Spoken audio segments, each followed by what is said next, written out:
Well, hello there. After a very long wait, or not that long, but longer than I wanted it to be, episode 7 of my mini-series, Beami's Bonanza, which is the second to last episode, is finally done, and it'll come out tomorrow about 3:30 Eastern time. So look out for that. It shows the process, the journey of getting from Texas to here in DC, and all that unfolded with some reflection and commentary. So I felt fitting, happy that I was able to do that, and on to the next. Today is Thursday. Yesterday on the Tidbits, I talked about dreams and how they can they kind of show the. Oh, I'm sorry, I feel so tired. They kind of show the what's really going on in your subconscious to you and what you have to work on and how to adjust your thoughts maybe. And I think yesterday I talked about my friend's dog, and actually last night it was kind of wild. She was out of town and she came back, and I got to see her dog.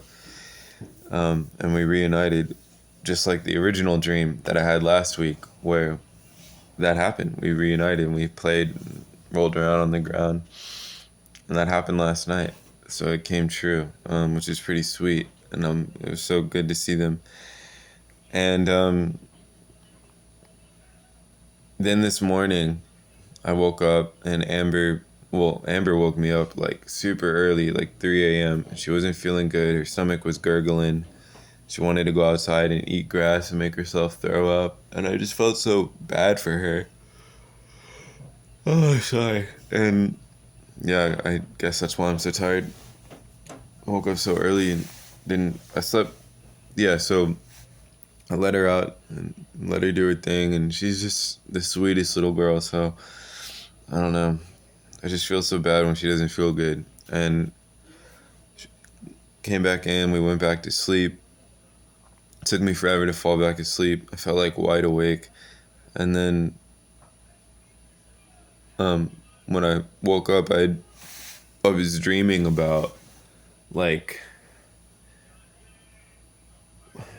we were like somewhere in the country. It kind of reminded me of my grandparents' place, but there was like a creek or a lake or a river, and Nova and Amber were swimming in it, and I was kind of sorry. I think my friend was with me, maybe her dog too, and I was kind of on the side, and there was like some grass and stuff in the way, and I'm walking to the little area where you enter the water, where so I can get to the dogs. And as I'm doing that, Amber comes out of the water, and I look past the shrubbery, and she's like pinned down to the ground with like 6 or 7 foxes, just like feasting into her, like chomping at her, and she's like stuck. She's like pinned, and I'm like, and I scream her name. I'm like, Amber, and she wiggles free, and as I'm running over, all the foxes disappear into their little foxhole. They're like, oh crap, and she runs up to me, and I pick her up, and she has all these puncture wounds, and she's just bleeding. Blood is all over her body and all over my hands. And I was immediately thinking like, oh my god, I gotta go to the emergency vet. Like, I don't know where I am or what to do. Like, she's got to make it. And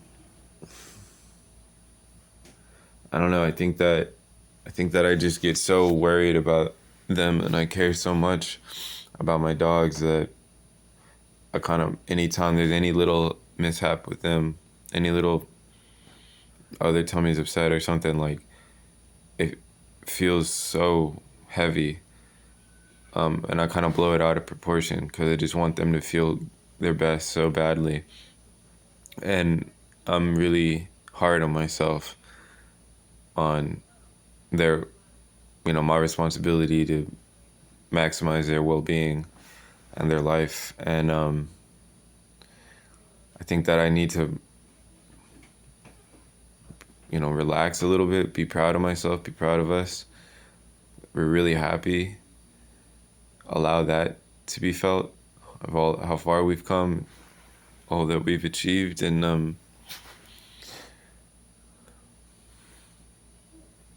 how special our bond is. And when shortly I'd only had Amber a couple months when my abusive ex stole the dogs with all of my other stuff. And my dogs are the only part of any of that I was able to get back. And when I got them out of the shelter, Amber was sick for like a month, and maybe it wasn't that long, it felt that long, and I did everything it took to get her back to health. And there were multiple days there where I was like, I don't know, man. I don't know that she'd do well and then get worse, and then do well and then get worse and then get really bad. And there were times I was like, I don't know that she's gonna make it. Like I can't live in a reality where my ex stealing my dog killed my dog, and I was responsible for that. And then eventually she started doing better, and she was back to herself, and she was thriving, and it was incredible. And I think that experience with her, combined with what I talked about in my video, why this is the year that I rise above death, where on my birthday this year, the day I turned 29 in May, just a few months ago, very early in the very start of the day, witnessed a dog that had been hit by a car.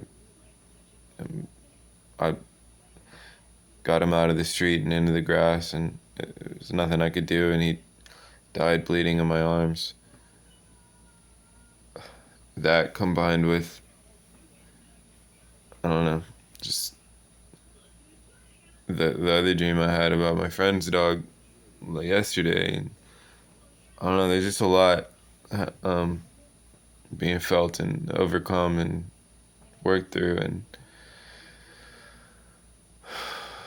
I'm just grateful that I live in this real world that is bringing me more blessings every day, and I look forward to the future and all that is to come, and I'm happy to be here today. So y'all have a good one. Thanks.